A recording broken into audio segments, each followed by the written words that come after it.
This is Sergia Louise Anderson, and welcome to another Lupit poll interview session. We're going to be talking to a very good friend, Andrea Ryff. She is Sydney-based, Sydney, Australia-based, and she actually just celebrated her 10th anniversary of her studio Achieve very recently. So super excited to catch up with Andrea. And she's a pole competitor, a pole studio owner, an event producer. So yes, if you guys have any questions for Andrea, then for sure let us know in the chat, and we're gonna have some fun chatting today about pole dance and the journey of pole dance and her specific journey in pole dance. So I will just wait to see if she comes on here and says hello. In the meantime, those of you who are interested in pole dance, who have not quite tried it yet, or in just your first couple years of pole dance, I do have a free training for you over at my Instagram page if you check out my link in my bio.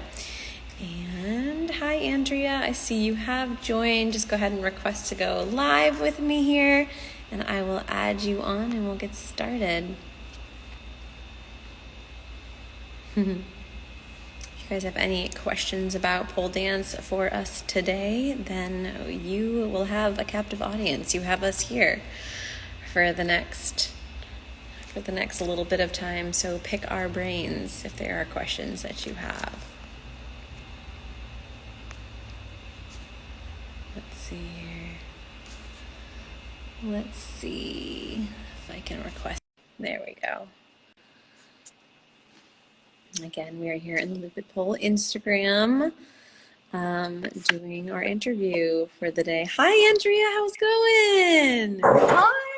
Hi. How are you? So good to see you. So good to see you. You look amazing, of course. Oh, thank you. You too. I wanted to just get into all sorts of nerdy, fun pole stuff today, and I feel like I've talked to you in so long.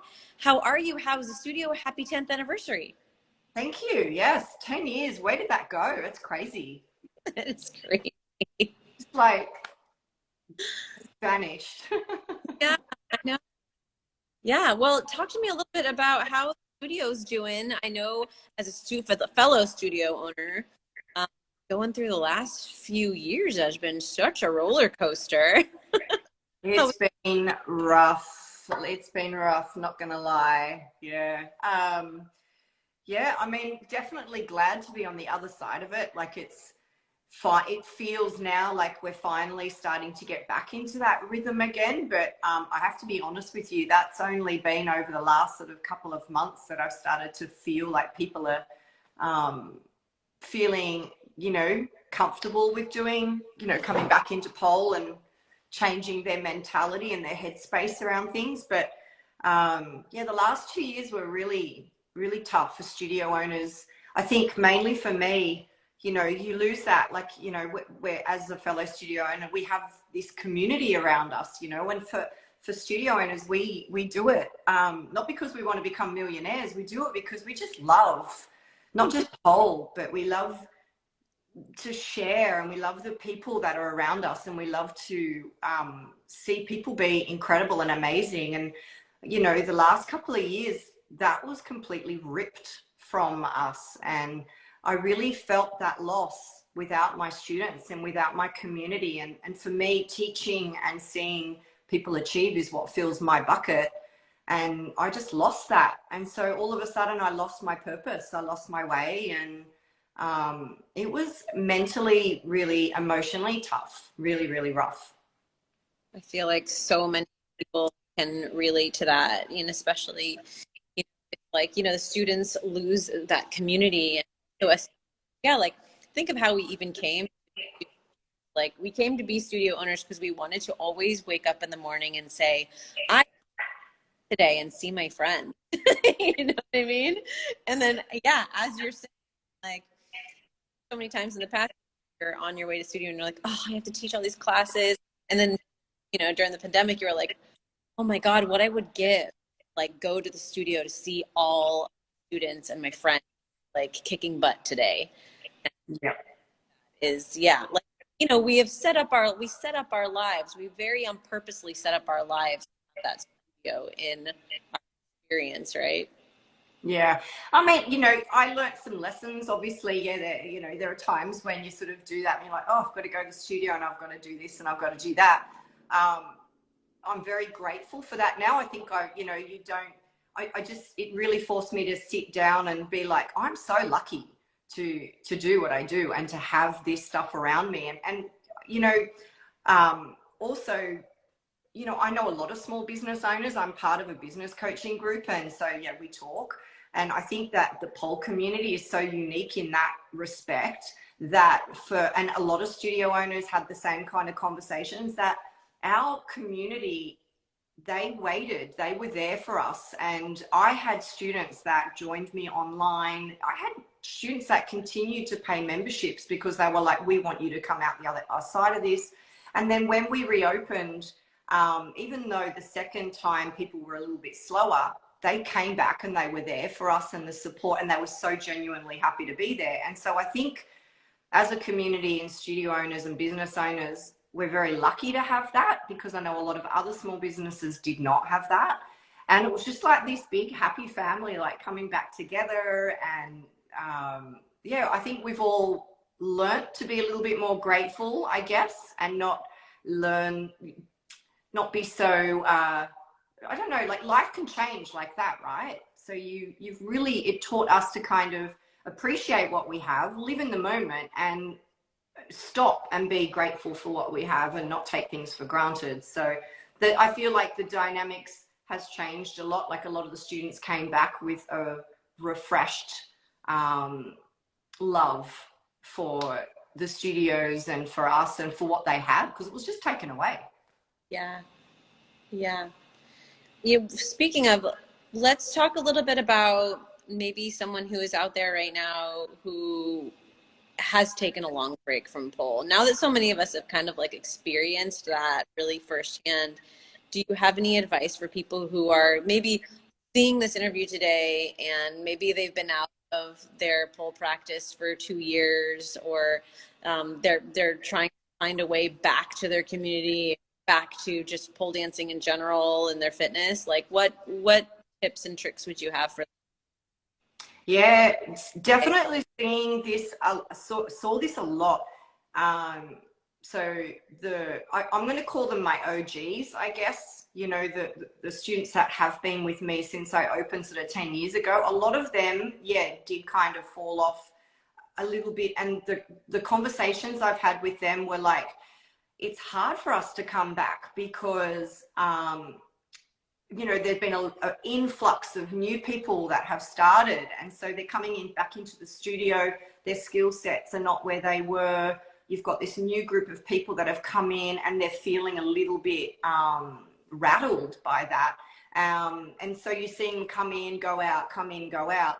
I basically, the discussions I had with them was to maybe do something completely different to what you've done before. So if you were not someone who did choreography before, for example, go do beginner choreography and just do something that's completely different to what you had before, so you can kind of change your expectations a little bit. Or go and try a different aerial apparatus. I have aerial hammock at my studio and I have Lyra. So they came in and did that. So again, it's like, well, this is brand new for me. I have, you know, I'm a beginner again.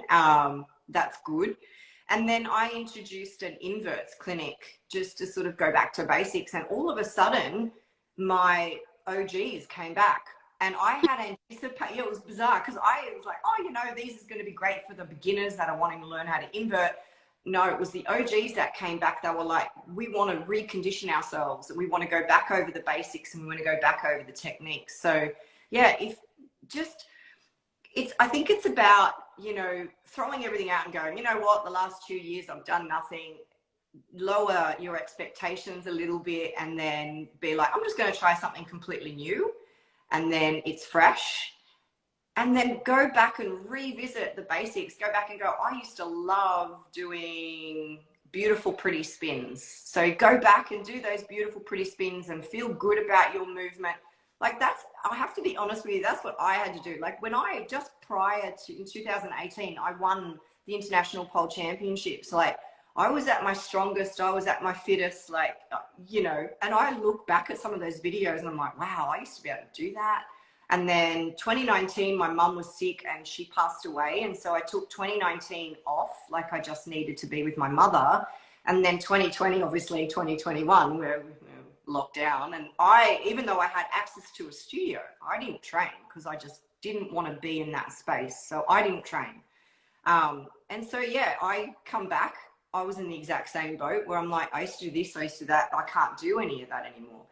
So for me, I actually went back and just focused on beautiful shapes like leg hangs, and just more for me, I needed to tap back into my feminine and do stuff that made me feel very feminine and pretty and flowy, and, you know, beautiful laybacks and shapes and layouts, and just beginner intermediate stuff. And that's what really nourished me. You know, and a lot of the performances that I do now, it's just like, I have like this beautiful combo that I do. It's like a beginner combo, and then I climb up, and then I go outside leg hang, and I hold the outside leg hang shape for a while, and then I transition into an inside leg hang, and I do a little spin, and then I open up into like an Allegra or whatever, and then climb up, and then I do a layout or a wrist sit, and I come down, and I'm like, that was pretty. Yes, you know? I love that.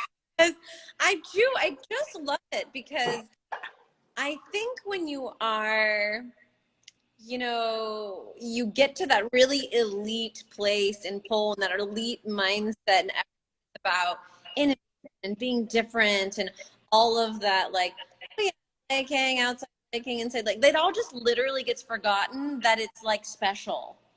And it's like, whoa, whoa, whoa, whoa, whoa. Like, it's really special stuff. Let's just reframe here for a second. Like, it's really, really special stuff. And just because you are doing, you know, you're like going into a performance and you're going to, you know, do a climb and an outside leg hang and inside leg hang and make it beautiful. Like, why do we think that that is not, why 3 years ago would that just be absolutely not okay in our elite mindset? And now that we've reframed, it's like, wow, these things are really special and beautiful and amazing. Like, exactly. It's 100%, you know, and it's like, so, you know, how can I make this leg hang look, you know, dance your way through the leg hang, find those transitions, find the beauty in it. And I'm like, you know, we're so busy trying to go, well, what's the next hardest thing to do, you know, and challenge yourself. But the reality is that the beauty is in the simplicity of those moves. And people are like, oh, she just did an inside leg hang. I'm like, yeah, but it was, that's great. Like, awesome. Yeah, it was beautiful, you know, and try and create, you know, some unusual shapes. But yeah, don't dish the leg hangs. They're really quite lovely. But yeah, I really found that hard. Like I did an INX, I think, when I came out of, you know, and I'm pretty strong with my INX, and I was like, oh, I can't INX. I did a handspring and was like, why was that so damn hard? So yeah, I mean, I just got to the point where I was like, listen, I have to start all over again. Not all over again, but I need to, you need to go back and retrain those skills. So if I want to, I can do the INX again, thank goodness it's come back. But a lot of the tricks that I did in 2018, I can't do now. You know, if I want to redo them, I have to go back from here and restart that training process, and just understand that it took me so many months or years or whatever to learn that skill.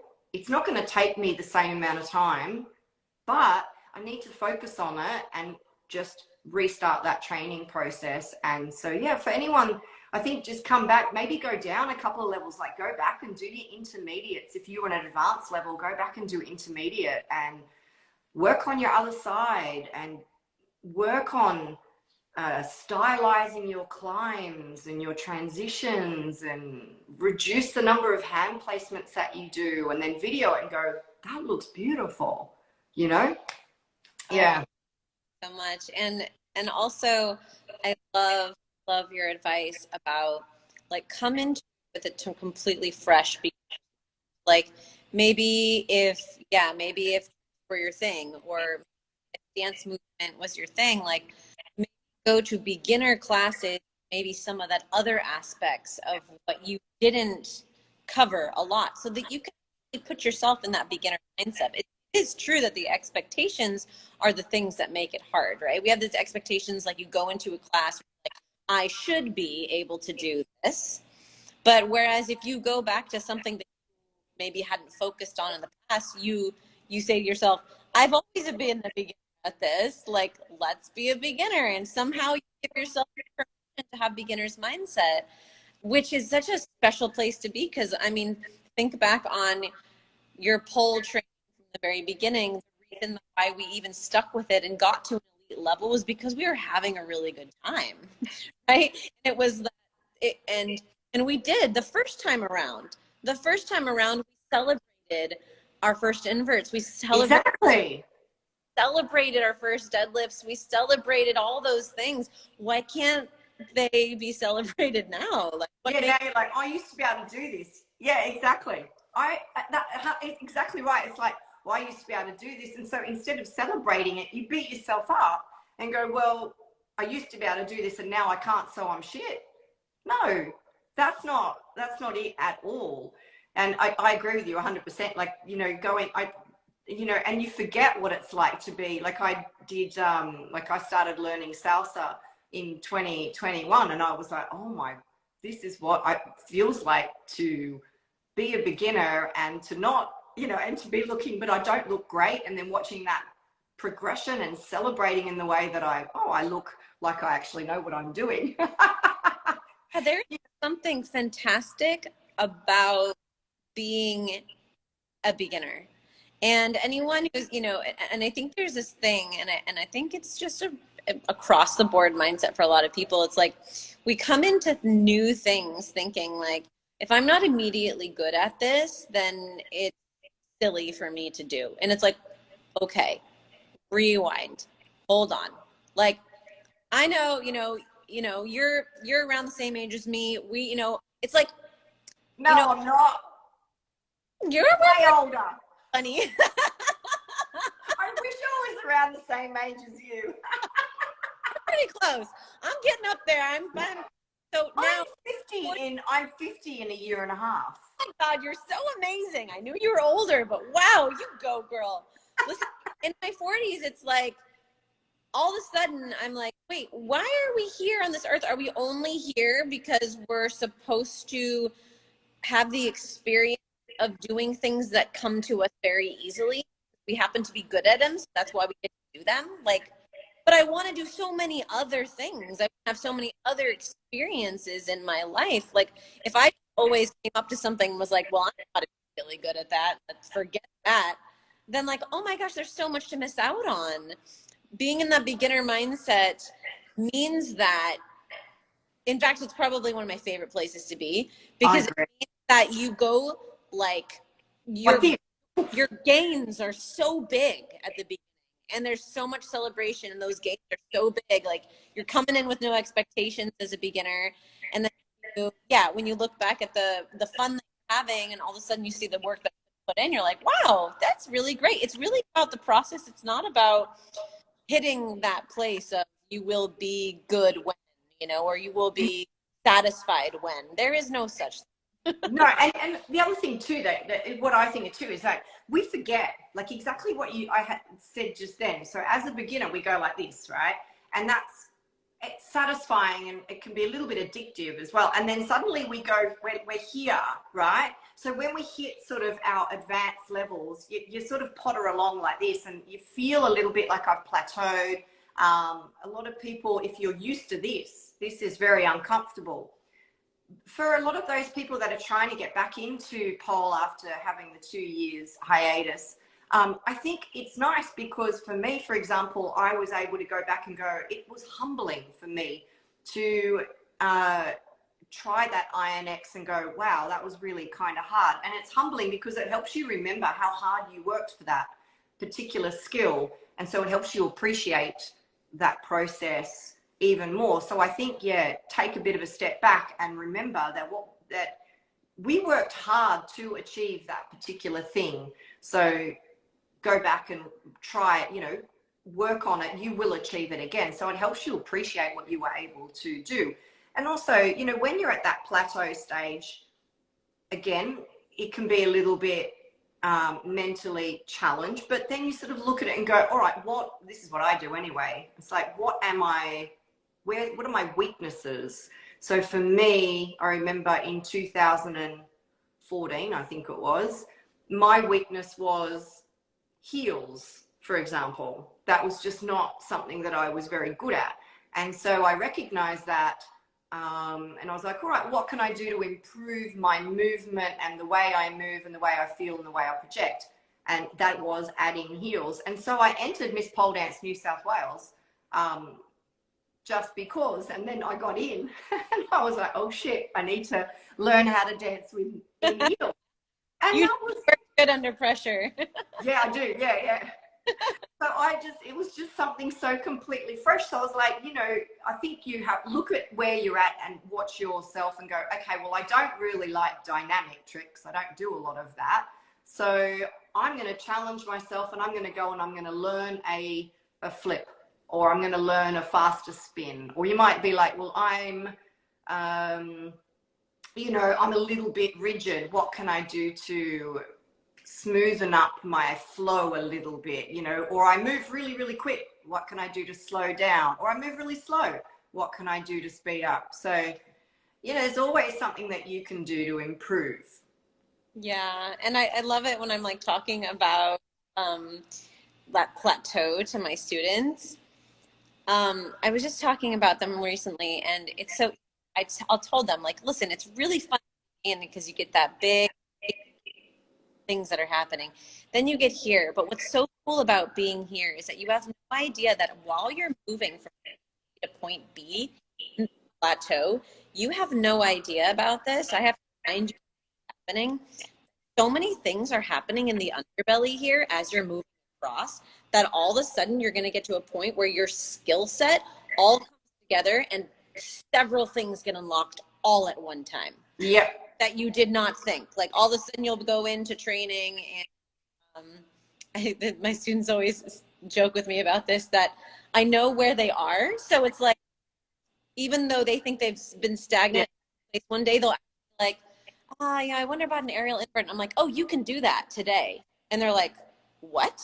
And I'm like, no, today you're going to do that. Like you're going to do that right now. And they're like, but I just wanted you to work on it with me. And I'm like, no, like really, I've been watching you. You're ready. The whole time. And like, no, like today you're going to do it. And they're like, what are you talking about? And then they just get up there and they do it. And I'm like, yeah, see? So that's so much of a plan. Was it? Because you're mastering everything. Yep. Like when you're at this plateau, that's when you're actually mastering. Yes. You know, all of those intricacies of, you know, working out where does my hand need to be. You know, your brain is sending those messages faster and faster through your body. So you're setting yourself up for that aerial invert a lot quicker. Like you think about it, you're learning an aerial invert, you've wasted so much energy, not wasted, but you've utilized so much energy climbing, getting into position, getting my hand, oh, I've got the wrong hand on top, I need to switch, you know.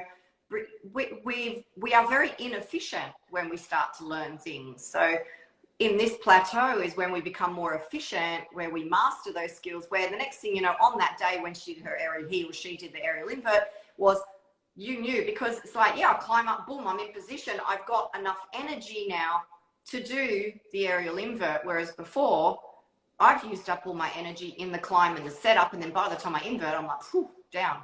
So yeah, it is hard because yeah, we see it. I had the same discussion with a student actually on Saturday, exactly the same thing. She goes, I'm here, and I was like, yes, but now this is where the mastery happens. This is where the magic happens.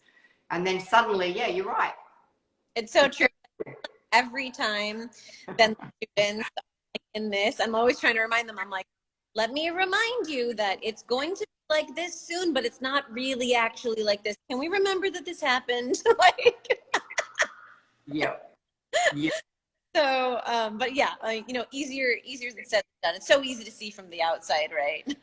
Yeah, it is. And I mean, yeah, it's obviously when you're in that, you know, I understand that you want to kind of achieve at this level, and it can be mentally frustrating. But yeah, if we can just take a step back and look back at where you've come from as well, that's always really, really nice. And then yeah, understand that yeah, there's a lot of magic that happens at that plateau level for sure. And don't get impatient, just enjoy it, because it's a really special place to be. I Yeah, agree. you know, not beating you know, not beating yourself up so much about like, you know, Why do we do that though? Why do we do that in pole? yeah, exactly. Like, or like thinking like, I got to get that move. I'm going to work on that move and that move. I'm like, hold on, everyone, rewind, relax. Like that move will be there. You're working towards that move no matter what anyway. So like, look at all this other stuff we can play with. Until then, I swear to God, you're going to accidentally do it in like 3 weeks. But like turn downstream for a second here. You know what I mean? Like, But also, banging your head against the wall trying to get that one move. It's coming for you. It's going to come get you. exactly, and that's exactly, and I get it. Or sometimes, you know, people, they don't get it straight away. They try it once, they try it twice. Oh, I can't do it. I'm like, I worked for a whole session on this particular move, and you want to get it in 2 attempts? Like, no. So I say to them all the time, it usually takes 3 attempts for your brain and your body to connect and to start to understand what's going on. So you have to do it at least 3 times for your brain to go, oh, I think I know what I have to do to initiate that, to make that happen. But I would say it takes 10 times, 10 repetitions for you to get to that point where your body is, then you move into mastering it. But the process from getting it to doing it properly to mastering it is getting it and to mastering is a very long process, a very different process for different people as well. But yeah, it's like 3 attempts at least to get it, and then 10 to be able to do it. You can't do that in one class. Come on. And plus, I always like, you have to ask your body like a very specifically, what do you want it to do? And then usually that session, your body and your brain haven't had time to go get what they need. Disconnect. Exactly. So like, first, we're going to really talk about specifically what we're asking your body to do. Then we're not going to expect you to do it. Then we're going to just expect you to just let it marinate, come back next week, and then your body and your mind had time to be like, oh, you know what? I was thinking about what you asked me last week, and I went to go get everything I needed, and now I have it for you. So let's try this again. That is exactly right. So why is it that when we're beginners, we understand that, we accept that process? Like, we come into a pole class and we're like, yeah, this is going to be hard. So we accept that. Yeah. But when we've been doing pole for a while and, you know, we're at that higher level, we expect to pick things up like that. I'm just like, oh my God, no, just come back. Remember, this takes time to, you know, you learn it exactly. Your brain and your body connects on lesson 1. The second time you get back, it starts to kind of happen. And then all of a sudden, one day in class, you're like, oh, I did it. And then the next step is make it look good. And the step after that is add something else before and after. I know, and it can be so crazy too, because you're like, I got this. As soon as you try to put something before and after it, you're like, total devastation. Like, forgot the move, lost it. Can't even do the move now anymore. And then try and spin in the other direction, and then you're like, oh, that just felt weird. And then you have to ask yourself, like, it was so funny. I've had this conversation before when it comes to like routine, like a routine, you know? So people would sometimes comment on like a finished routine and be like, wow, like, how does your brain put all that together? How do you do that whole routine together? And I'm like, well, let me just tell you, like, this whole routine as a piece of movement, as a piece of content, has been trained into my body in this exact order to this exact music. So I'm like, if you actually ask me to take out any of those pieces and then do them for you in a different context, they probably wouldn't happen. And they're like, what? And I'm like, yeah, I mean, literally, like, it's like this. We have a move, right? And then you have to now feel what the move feels like between these two moves. And that's a whole different experience. And then you have to feel like what this move feels like between these two moves in this combo. That is now a new experience. Now you have to feel like what this move plus these two moves in this combo at this point in the music feels like after you've done 30 seconds of routine in front of it. Oh, well, that's totally a new experience now, isn't it? 100%. 100%. It's so true. And then it's the same thing, like you do that move, and if you've been training it without music, suddenly you put it to music and everything goes to shit. You look at the video, what happened? And you know what? Or then let's say you're competing, for example, because I prep my students, girls with this, like comp people. It's like, then get on stage, then all of a sudden add adrenaline to that. All of a sudden it's like, I was always too late and now I'm too early. I'm like, yeah, that's adrenaline. Just be ready for it. It'll happen to you. They're like, yeah, you're right. So true. Every new layer you put on it is its own beast. It's its own creation. That's just so interesting. Yeah. Yeah, I know. I remember, like when training students for comp, getting that whole routine together and then doing like the dress rehearsal where I'm like, all right, everybody, I want you to imagine. I want you to see the audience that are out there behind the curtain. I want you to think about it. And you're in your costume. I want you to imagine the lights in your face. I want you to know that there's hundreds and hundreds of people out there. This is just dress rehearsal, right? And like, we're just in the studio. And then they're like getting all nervous. They're like, oh gosh. And I'm like, good. That's it. That's the other thing you need to feel that is not going to be a surprise now. I want to visualize all of it, because now when you get to do this run in front of your friends with all this extra bubbling thing, then when you get onto stage that day, it's not going to be a surprise. You can be like, oh yeah, I was expecting this part. Okay, good. I lived last time I ran my routine and I felt like this. So, so I'm gonna I can probably do it again. Yeah, and it's never the same. What you prepare, what you do on stage, it's always something that doesn't work. It's always something that looks different. Yeah, it's I always say to people when they're prepping for anything, and going back to what we were talking about before as well, but it's always, I always say 80% of what you do well, what you used to do, and then 20% new. Like, you get people that if each time you come into a class, or each time you do a like choreography or prep for a showcase or a comp or whatever it might be, if you do everything brand new, you're starting that process all over again. So if you take 80% of what you do exceptionally well, 80% of what you've mastered, and then you add 20% new, then you will create different moves. It will look different. And you just switch things up a little bit. So you might change your transitions, or, the way the choreography is, or the music even. And then you add your 20% new, just to create that level of that, yeah, you're doing a different show, or I'm doing a different combo. But that 80% of what you do so well is, where the mastery lies, and you will find that the 20% becomes part of your new little, what do you call it? Your collection of things that you can call upon.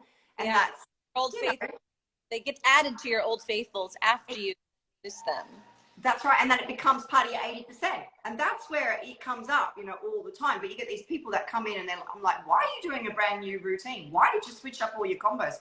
I don't understand why you did that. Oh, because I did this last time, and so therefore I should do something new. I'm like, no. No, well, you need to use it. It's exactly right. Why would you? And better this time. Right. Exactly. Spot on. Yeah. But there's this pressure. I don't know where it comes from, but I have noticed it. I come from a gymnastics background, and, we would spend most of our time coming into a class, and it was all about drilling, that same damn move, drilling. And then the last so many minutes of the class or whatever it was actually doing that move. But here within the pole community, within pole, people come into class and they're like, boom, do the move. I'm like, no, well, we're so impatient. I think I blame Instagram personally that, you get these moves and you're like, I need to be able to do this right now. Why can't I do it? I'm like, well, yeah, just be a little bit more patient with the movement, drill it, practice it, master it, and don't give up. Yeah, exactly. It's such a fun journey. There's so much about pole that is just like life lessons, like expand those into the rest of your life now. Yeah, like it does, and that's what I do love about pole is that it is really genuinely a sport that I believe you can do for your entire life. The rest of your life, you can do this.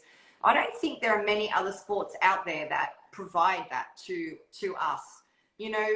I posted something recently about, older women over 40 and 50 that doing pole. It really is genuinely a sport that you can do for your rest of your life, because that what you've achieved and that 80% will continue to change and continue to grow. So there is absolutely no ceiling for pole. It's about, do you know what I mean? And I think that's so incredibly special and so cool that, people are like, when are you going to stop? Never. Yeah, not planning on it. I plan to do this until I'm 80. Totally. And I love, that's like so well said that, there's so many different aspects to pole. So it's like, do I ever need to stop pole dancing? No, I can literally dance with a pole for as long as I want to. And there's so many different aspects to work on, right? Like, so yeah, I can absolutely try and go back and get new tricks I've never done before, that I wasn't ready for back then. Or maybe, try to go after some of the old ones that I don't have anymore and that I would have to go get. But then there's also all the dance movement around the base of the pole, mastering free dance, and like all continuing to master movement in general, with peppered in with whatever tricks that you happen to be wanting to work on. And that can be such an ebb and flow of your repertoire, can be such an ebb and flow. It doesn't have to look, feel, or even be a same experience for you. There's so many things to work on. Like you're saying, is like, coming back to pole, like allowing yourself to be like, oh, I'm just going to work on choreography for a while. This could be really fun. And you have no idea how that's informing all your other like aspects of your pole dance journey as well. So yeah, I also love that about pole, growing up in dance and finding something as versatile as pole, where I don't feel like there is an expiration date on it, No, there's not an expiration date. And the thing is too, you're allowed to evolve as well. Like, I came in from a very athletic mindset with pole, and that had a lot to do with the background and where I came from and what the life that I was living at that moment, that it was all about, very athletic and tricks, and I've got to be powerful and I've got to be strong and this and that. The softness of pole is something that is what I'm really, really enjoying at the moment. The more feminine movement, that is what I need right now. I want the heels and I want the beautiful flowy movement. We've got to allow ourselves to grow and develop and not pigeonhole ourselves, be like, well, I've always been quite muscular. So it's kind of like, well, I'm muscular, that's how I was. Like, I'm very much identified a lot more towards my masculine than I did towards my feminine. And pole really helped me tap into that inner feminine, which is what I really, really needed and I've changed the way I move. And I look at my journey over I've been doing for pole for 13 years. And it's really interesting going back and having a look at previous videos and being like, I've completely evolved and the way I move is completely changed. Where I started from definitely serves as a beautiful basis for where I am now, but also on the flip side that, I only do the pretty flowy stuff and that's all I'm good at, but challenge yourself and try something different. Don't pigeonhole yourself to be like, for me, I was like, well, I'm just a trickster. Like, I'm not good at anything else. And trying to go, well, I worked with you for, pole art, the same thing, that it was just like, okay, I know that I need to work on this. Who can I work with that can help me to become a better dancer or, be more dynamic or, so it's about oh, it's just never ending. And I think that that is definitely something that I think is so special, is for me looking back at where I started and looking back where I am now. Like, I celebrated my 10 years. You talked about that at the start. And this is what I think is really cool. When I did when I opened up the launch of my studio, it was very athletic. I had these black wrist guards on, and I had black garters, and it was all black, you know, and my hair was up in, I mean, I wear my hair in a ponytail anyway, but my hair was up in a ponytail, and, you know, it was very, you know, hard hitting kind of powerful routine.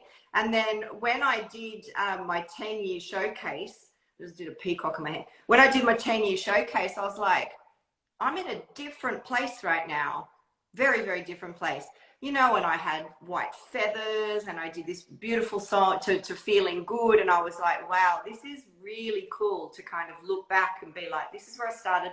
This is where I am now. This is where the studio started. This is where the studio is now. It's beautiful. And everyone's journey is so incredibly different. Everyone has a different story. Everyone has a different journey. Everyone has a different reason. You know, and that's what's so incredibly special about this sport, is that we're all very, very unique in how we get to where we are now, you know, and evolvement. You know, we have the right to change and develop and evolve. I had someone sort of call me out and be like, oh, I think it's a bit hypocritical that Andrea is now doing showgirl style, whereas before she was all pole fit. And I'm like, wait, stop. You're like, I'm sorry, do I dance for you? Yeah. Or exactly. Yeah. So, wait a minute. You don't know my story. You don't know why I started in that place. You know, yes, I was very narrow-minded towards the whole pole dance and the sexy side of it. That's because I was really insecure in that moment. I found for me, I wasn't comfortable. I was like, oh my God, I can't, because I wasn't ready, you know? So I've evolved, and slowly but surely pole has given me that gift of exploring my vulnerability, which was identifying more towards my feminine. That was something I really struggled with. So I'm like, no, you are allowed to evolve, and you are allowed to develop, and you're allowed to change, and your opinions are allowed to change as well. And you know, we all learn lessons along the way, but yeah, that was something that was quite powerful for me, that I was like, no, your journey is your journey, and how you know, experience that is completely up to you. Yeah, I love that. It's so beautiful. And that you were, you know, having the 10-year anniversary to like really have like as this like moment in time where were able to reflect, see that. NYC landlord, sweet comment. You ladies always look so gorgeous and elegant doing your pole dancing. Thank you. You guys are so, you know, I love talking about this, Andrea. We've been doing this for such a long time now, and to be able to share with people that you don't have to pigeonhole yourself into what others maybe saw you as. You don't need to be, you're not doing this for others. Like, take a deep breath and realize that this journey is for you and for you only. And any change in direction that's not hypocritical, it's actually just the flow of human experience. Exactly. 100%. Yeah, that's exactly right. Absolutely. I really encourage people to follow the path of least resistance. Like, why do things have to be so hard for them to be good? Like, what happens if you just follow what does feel good? I challenge you to see what happens. Because I mean, think back on, and from finding pole dance and going into competition and going into that competition world, you know, that we went into so hardcore. Like, remember that even that journey for me was always about path of least resistance. Like, I wasn't like in this mindset of I want to go win things. I was in this mindset of like, I really like hanging out with these people, and I want to come to the studio tomorrow and hang out with them again. That led me to, you know, like getting to a certain level in pole and taking it to competition because my friends were competing. And that's what that journey was for me in my life at that time of my life. At this time of my life, it's a totally different journey. and that is like so okay. Exactly. Right? So what happens if you just follow like, oh, all I want to do is a bunch of dance movement, or now I want to, like you found salsa, you want to integrate these new kinds of movements into your movement style, and or yeah, taking up hammock, or me like putting on some roller skates and getting to be a beginner at something again. Like, cherish it, cherish it.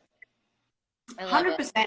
That's exactly right. I think you've hit the nail on the head with all of that. Like I went into competing because that's just what I knew, kind of thing. Like coming from a competitive gymnastics background, that's just what I knew. So, and I'm grateful for that because it really did accelerate my skills. And yeah, I got to meet you guys. I wouldn't have met you if I hadn't competed. And I agree with you. For me, the network, the global network, that I now call really dear friends, some of my favorite people in the world have come through pole. I wouldn't have had that. Right now, like people are like, someone said to me not last year, how do you think about competing in this and this? I said, I just don't know if I want to. Like I'm ready to do something else. Like I'm doing a lot more performances at the moment and corporate stuff, and I've been doing a lot more aerial acts, and I'm loving that. That's what I want right now. And so it's interesting because my path has just completely changed, has gone on a completely different side. Me competing, I don't know, because I know that if you want to compete, you need to kind of be like, okay, this is where I'm going to be. And all of this stuff has to kind of stop. And that's a lot. You got to make a lot of sacrifices in order to compete, a lot. And I'm not sure that I'm ready to make those sacrifices. Like right now, what's nurturing me, my students, my studio, I just love so much watching the growth and these performances, and like I'm doing aerial cube, doubles aerial cube with Susie Q. It's freaking cool. I'm loving it. It's amazing. So different. Yeah, it's cool. And it's cool because it's like now also we really get to, be the pole mamas of the studio. Yeah. Lead everyone down those paths of finding their own unique style and their unique voice and all that. That's just, I mean, getting to see that over and over again is just never gets old. It's so special. Like I think it is honestly, it is incredibly special to watch your students. You just sit there. I get really emotional. Like really every showcase I get teary and they're like, oh, here she goes. But I do. I get really like, I'm just like, it's not about me, it's about you guys. And I love watching it, and they're like, oh, it's because of you. It's like, no. It's because of you guys. We just facilitate it. We provide you with a space in order to grow. But yeah, they give so much back to us. And I'm extremely grateful for that opportunity. I really am. I just think that I'm extremely lucky to have this kind of opportunity. Yeah, students are special. Yeah, I know. We have the best job ever. It's the coolest. Yeah. Well, I've just loved this, Andrea, catching up with you. I love it. We just got so nerdy so fast. We just dove right in. We're like, okay, let's go for the jugular. We just right back in it after years of not catching up with each other. So I just love it. And I love you. And I love you. I been through these last few years watching the journey and like having us both go through what we went through with the studios and everything. I'm sending you love and I'm grateful for reconnecting with you. Oh, I'm too, and I'm grateful for you, honestly. Thank you. You've given me so many gifts. So you were there for me during some pretty tough times, and it is lovely because you have seen my growth, and yeah, and thank you. It's people like you, where I am now is you're part of that journey, and I'm very grateful. So, and it's lovely to reconnect. Thank you. Hopefully we can see each other face to face soon. Oh my God, wouldn't it be wonderful? Yes, we're gonna, I love you so much. We're gonna see each other soon someday. And if not, get some Zoom coffee chats too, because we have more catching up to do. I can feel it. We have a lot of catching up to do, yeah. All right. I love you, Andrea. Love you. Everyone for joining us. Keep following your joy, everybody, and we will see you soon. Bye. Thanks, everyone. Bye.